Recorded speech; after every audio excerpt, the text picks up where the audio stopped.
పామర నియోజకవర్గం గోపవానిపాలెంలో ఎన్టీఆర్ విగ్రహావిష్కరణ అట్టహాసంగా జరిగింది. ఈ కార్యక్రమంలో మంత్రి కొల్లు రవీంద్ర, నందమూరి రామకృష్ణ, నందమూరి సుహాసిని, ఆర్టీసీ చైర్మన్ కొనకల నారాయణ తదితరులు పాల్గొన్నారు. బడుగు బలహీన వర్గాల అభ్యున్నతి కోసం కృషి చేసిన మానేయుడు నందమూరి తారక రామారావు మంత్రి కొల్లు రవీంద్ర అన్నారు.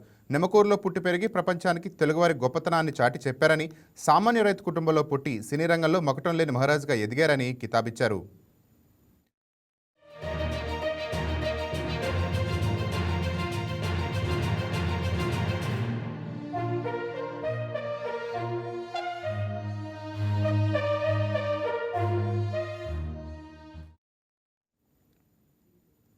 ప్రజలే దేవుళ్ళు, సమాజమే దేవాలయం అనే నినాదంతో పార్టీని స్థాపించి కేవలం 8 నెలల్లోనే అధికారంలోకి వచ్చి సరికొత్త రికార్డు క్రియేట్ చేసిన ఘనత ఎన్టీఆర్కే దక్కుతుందని మంత్రి కొల్లు రవీంద్ర అన్నారు.